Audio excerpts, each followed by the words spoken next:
Well, good morning. You know, Advent is, I say this and I hope you understand this in the spirit's intended. Advent is one of the toughest times for a preacher. Can I just tell you that? I love the season. And I love Advent and the themes I love. Here's the difficulty, if I could be honest. Here's the difficulty. The difficulty is most of you know what I'm going to say before I say it. At least you think you do, right? And that's tough. Like, it's tough because when people already know where you're going to go, when people already know what you're thinking, it can make it tough to keep you engaged, right? So this morning, I'm actually really thankful for that Advent devotional that we have. I'm really thankful for that because instead of it, I don't have to try to be creative. Rather, what I do is say, well, look, I'm trying to preach along with the devotional, so I'm really taking the passages that they're using and the passages that some of you will be reading this week, and I'm taking those and using those as a jumping off point. And so I'm excited for Advent because this is the time of year where we get to reflect on the fact that God came near. And my friends, here's the thing. As much as I like to be creative, as much as I like to be out of the box, as much as I like to think and go, how can we say this in a way that people won't expect to hear it? I love that. But sometimes, you know what we need? Sometimes we need to hear what we already know. Sometimes we need to be reminded of the thing we're already aware of. Because you know something? We don't always get it the first time we hear it. My mom had to teach me an awful lot of times to keep my elbows off the table while I was eating. Do you know that? The first time, second time, third time, fourth time, 800th time, I didn't get it. But by around 952 times, she reminded me, I finally figured out that eating with my elbows on the table over my plate of food is probably not appropriate Thanksgiving, Thanksgiving operation. And so today, and in this Advent season, what we're doing is we're looking back on truths that have guided the church for thousands of years.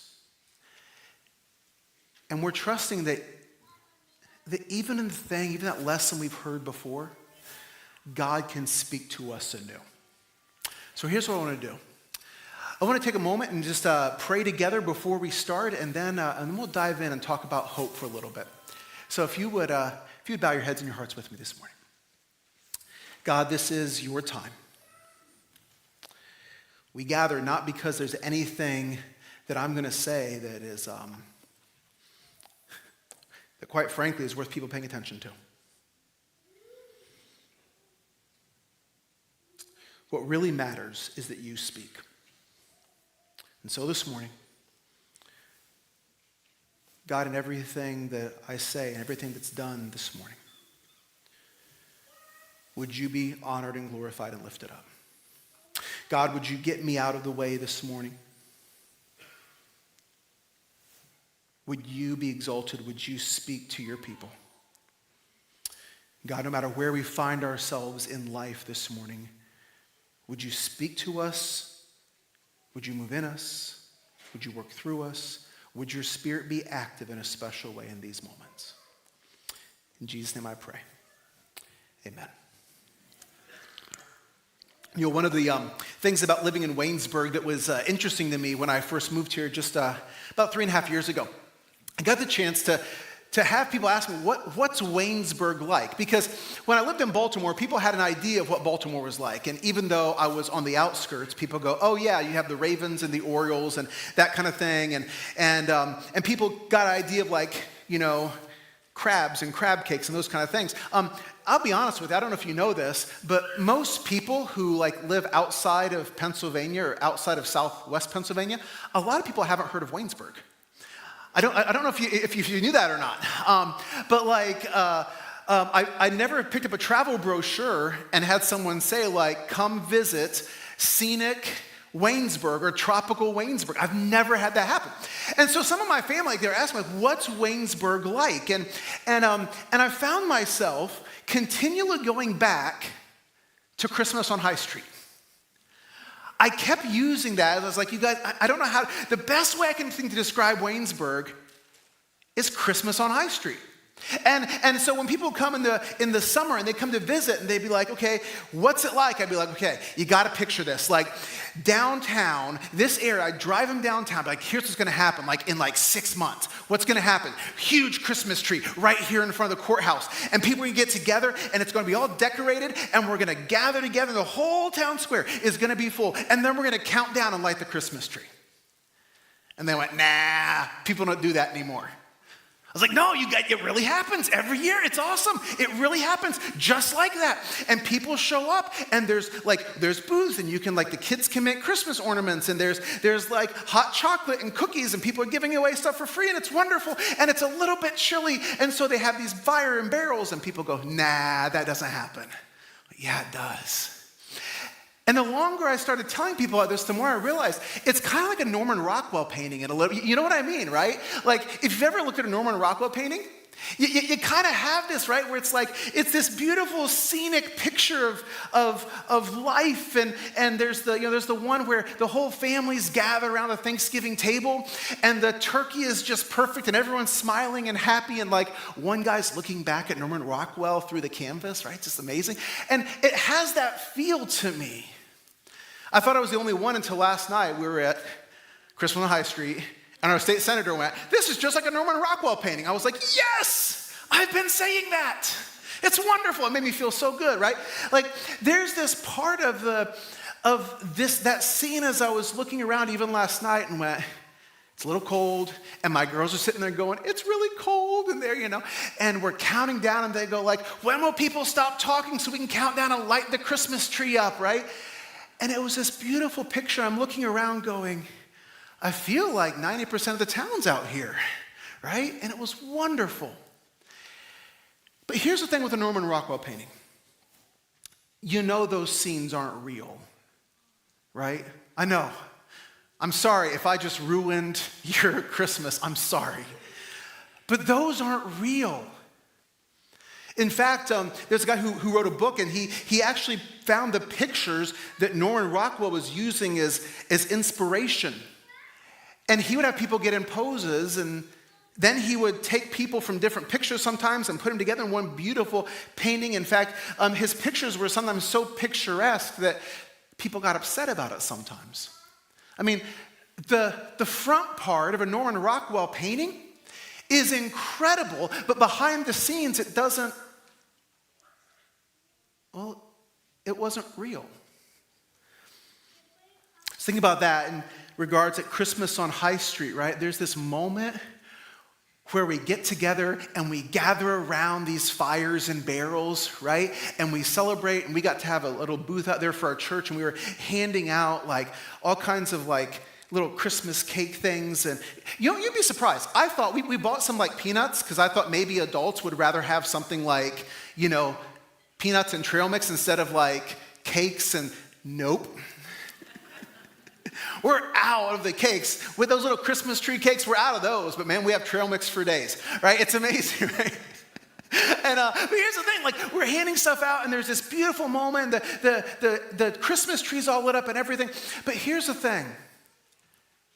Some of us know that in the middle of that Norman Rockwell painting, Greene County's facing some challenges. You know what I mean?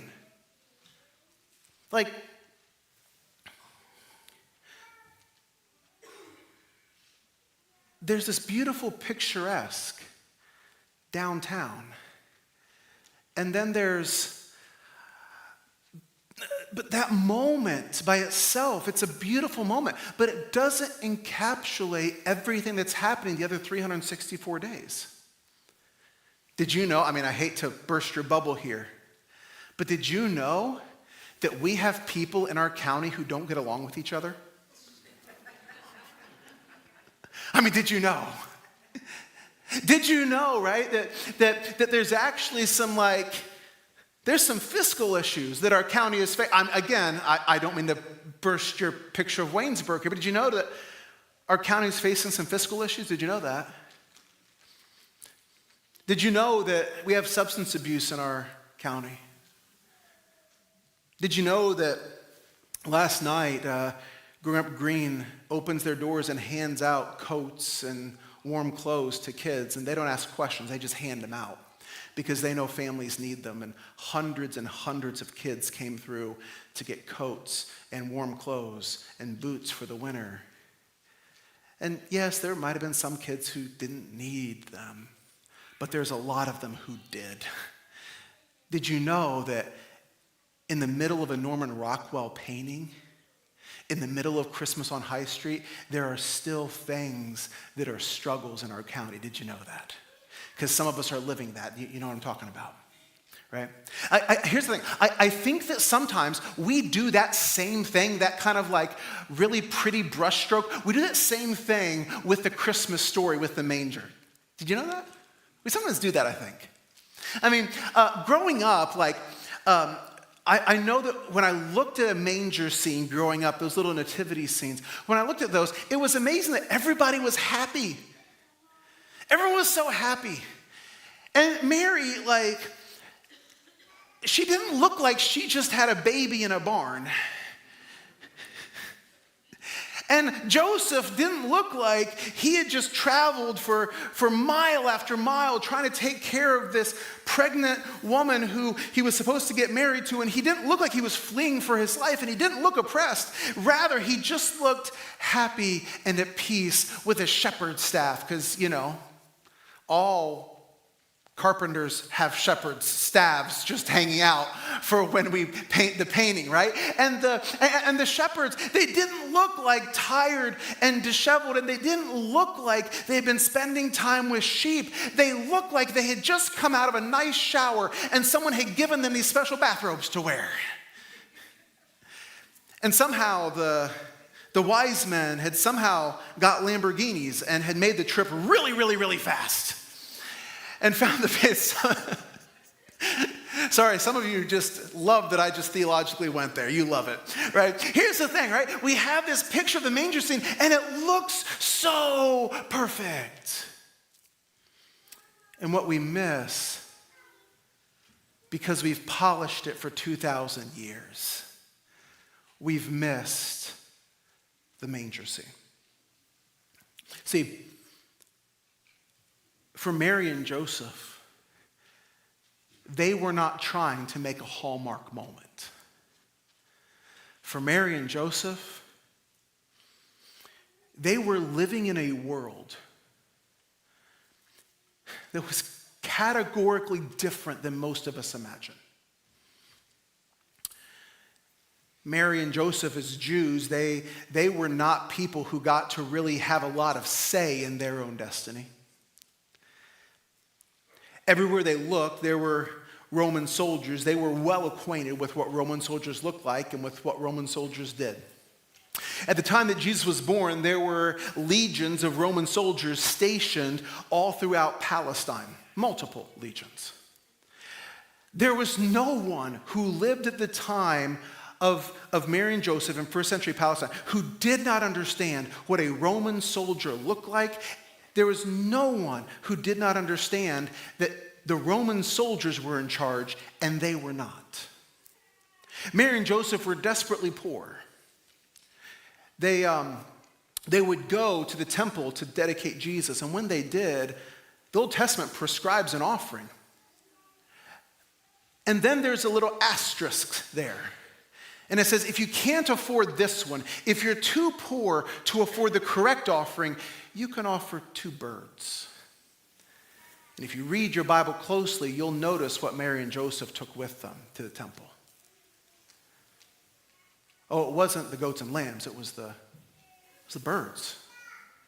Why? Because they couldn't afford what they were supposed to bring. Mary and Joseph lived in a time when a lot of people lived hand to mouth. They didn't have massive savings accounts. They didn't have a 401k. They didn't have those kind of things. Rather, what they had was the knowledge that they would scrape by for most all their lives, and maybe, just maybe, one of their kids would be able to take care of them enough in old age that they wouldn't have to work until the very day they passed away. They couldn't do what they wanted. They were a people who were oppressed and impoverished. And then, not only was it a bad situation there, it got worse. Because you see, it wasn't just the fact that as a group of people, they found themselves on the underside of the world. It was also the fact that even within their Jewish community, they weren't the sparkling pictures of hope and wonder that we think of them as today. See, 2,000 years in the rearview mirror, we go, oh, Mary and Joseph, and we marvel at them. At the time, it wasn't that way. Ponder this for a second. Parents, if any of your daughters came to you at about 15, 14, and said, you're going to be a grandparent, but God did it. I have been behaved. Show of hands, how many of you would believe them? Yep, I didn't think so. I wouldn't either. And here's the thing. I have the Christmas story 2,000 years in my rearview mirror. I have the story, right? We wouldn't believe them today. Do you think that Mary's parents believed her any more 2,000 years ago? No. And neither did her best friend. And neither did her pastor or her rabbi. And neither did her neighbors. In fact, it's interesting that Mary goes and visits Elizabeth, who lives a long way away. Right? Why? Well, part of it is you have to escape it. I mean, these are things where for us in our culture, we kind of go, oh, that happens sometimes. It didn't happen back then. This was a punishable offense. And Mary finds herself in a place that no good Jewish girl, let's do that, should ever be. Not only that, Joseph is now in a position where they're engaged and he's got to figure out what to do. And if you remember the story, his first reaction is, I think we'll just end this quietly. It takes an angel. I mean, guys,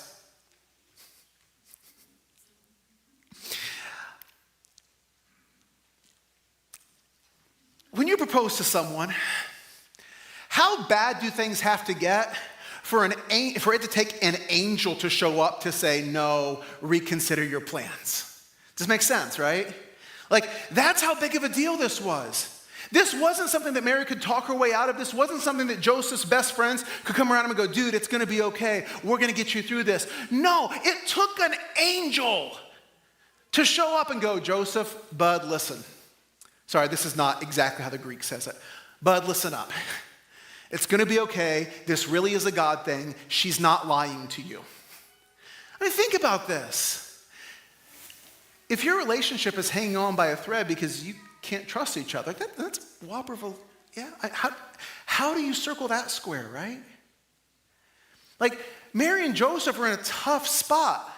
They're in a really tough spot. Not only, again, the Jewish people are kind of pushed down and off to the side, and Mary and Joseph, even among the Jews, are not people have questions. And then they take off and they head down to Bethlehem. Well, let's just read the story. It's in Luke, the second chapter. If you have your Bibles and you want to open up and follow along here.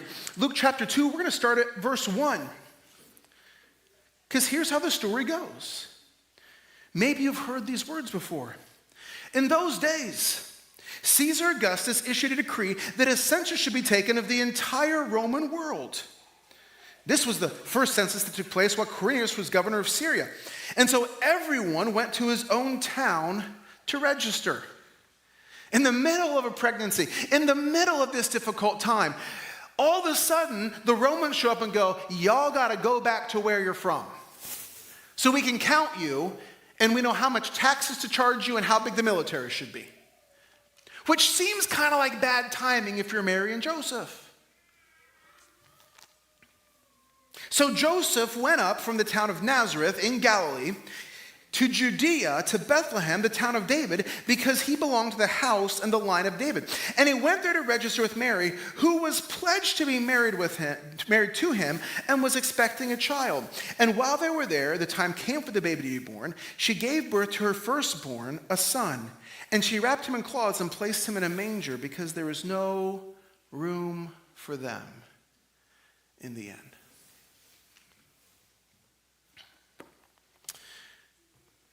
The Romans come, show up, and say, get out of here, go home. And so Mary and Joseph do. And they make an incredibly difficult and dangerous journey. And then when they get to Bethlehem, what they find is not a single place for her to have a baby. In a world, among a people, where hospitality is prized, even today, hospitality is this important, it's this vital part of not only Jewish culture, but of Middle Eastern culture. It's hospitality. We want to make you feel welcome. In that environment, Mary and Joseph couldn't find a single person to welcome them in. My friends, I want to offer this to you. If there was ever a situation that looked dark and bleak and hopeless, that was it. That was it. If there's ever a situation that just feels as non-Norman Rockwell as you can feel, that was it. Mary and Joseph weren't even married. They're pushed away by the people that know them best. They find themselves not in a beautiful hospital room, but in the middle of a dark and dirty stable surrounded by animals, where they can't even make a phone call to the judge, and they can't call their senator, and they can't say, this is how we've been mistreated. No, they can't do that, because those are the people that also don't care about them. In the middle of a situation where everybody has pushed them away, where nobody cares, and where there is nothing but hopelessness, God shows up. My friends, this is the beauty of the gospel. That when it is all broken, and when it's all falling apart, and when nothing in life is going right, and when we try to get it right and get it right and get it right, and everything just falls apart, when we're in those moments, when we're in the stable, when we're surrounded by donkeys, in the middle of that is when God shows up. That, my friends, is the beauty of the gospel. Not that God is present in the good moments. We delight in God's presence there too. But it's also that God shows up in the darkness and in the difficulty. I don't know about you, but every once in a while, there's times of situations where you just go, nah, I don't want to deal with that. Happens to me as a parent once in a while, right? Once in a while, I have a couple girls that try to argue and bicker with each other. I know you guys are perfect parents. That never happens to your kids. But to my kids, once in a while, they bicker with each other. And there's times when I try to step in and find like a nice resolution. And there's times when I just go, nope, that is too far gone. I can't help that. And we just send them to their rooms, because I can't fix it. Aren't you glad that God never gets to that point? God never says, this is too bad. God never says, this is too ugly. God never says, this is too hopeless. He never says, this is too dark. He never says it's over. What God does is God steps in and becomes the light in the darkness, becomes the peace in the restlessness. God steps in and brings the hope to the hopelessness. This is our God. Whew, I liked it. See, the truth is, my friends, there's this beautiful line in John. My favorite lines in all the Bible. John chapter 1, verse 14. This is what the author writes. Just listen to these words. The Word, that's Jesus. The Word became flesh and made his dwelling among us. And we have seen his glory, the glory of the one and only, full of grace and truth, who came from the Father, full of grace and truth. This is our God. The God who doesn't leave us in the desperation, the God who doesn't leave us in the emptiness, the God who doesn't leave us in the hopelessness, but the God who shows up and walks with us. And this morning, I want to invite us to something. I want us to challenge us with this thought. Because here's the thing. A lot of us, I think we do. Maybe I'll just speak for me here. A lot of times what I want to do is I want to marvel at the polished up nativity scene.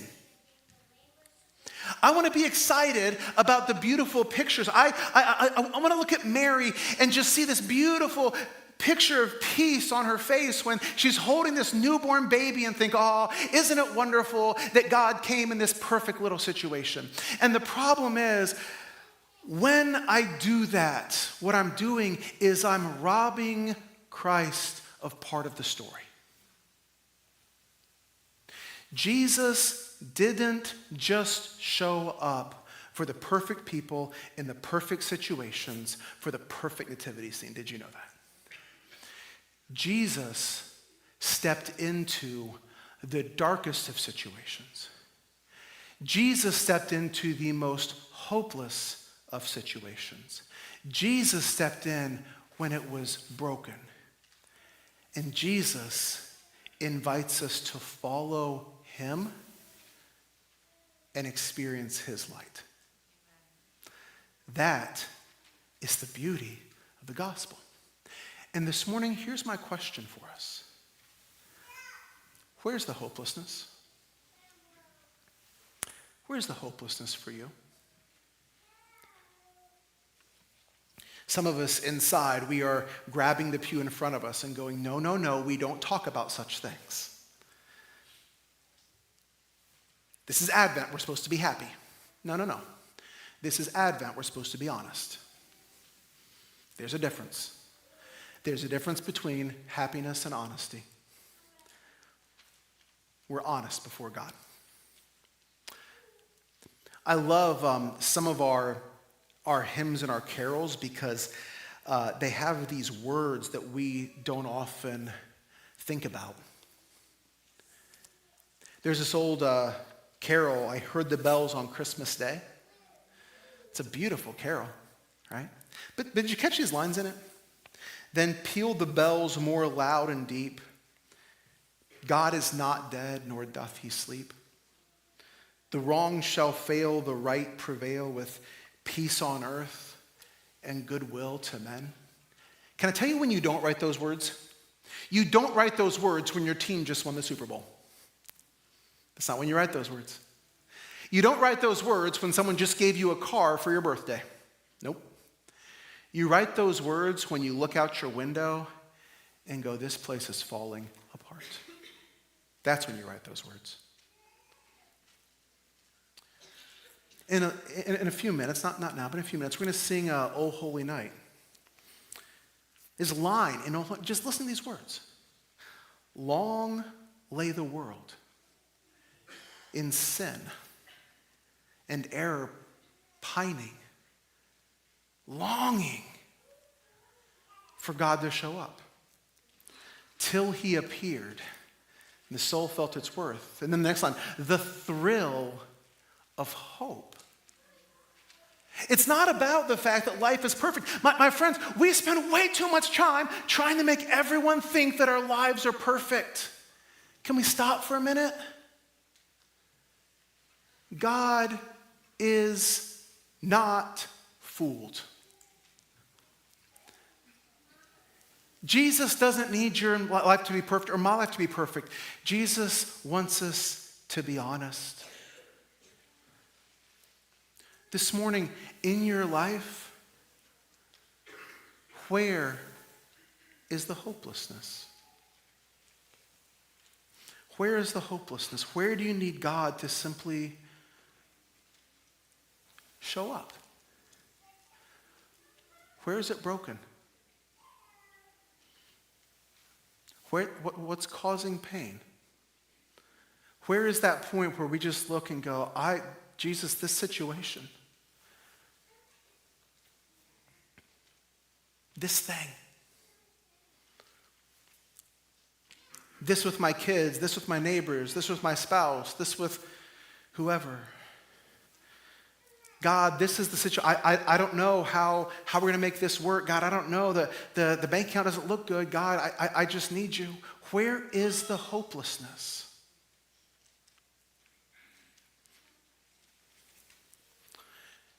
And in the hopelessness, are you willing to let him in?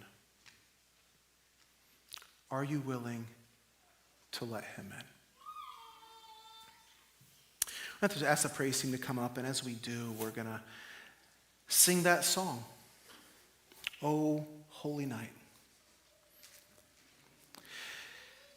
And I don't know where you are, but maybe this morning there's a party that just says, I know where that hopelessness is. And I just want to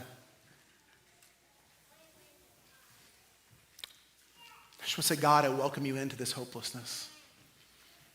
I'm not pretending anymore. I'm not going to pretend it's all perfect. God, this is where the hopelessness is. And maybe that's a prayer you can just have from right where you are. You can just say, God, I need you in this situation, this thing right here, whatever it is. This feels hopeless. This feels empty. And maybe there's a part of you that just says, I just want to come and bow a knee. And if that's you, you're absolutely welcome to do that. Our altars are always open. Regardless of where you pray that prayer, I want to challenge you to pray that prayer. God, this is where the hopelessness is. And here is where I need your hope. Because right now, I'm out of options. Like Mary and Joseph in Bethlehem, I'm out of options. I just need you to show up.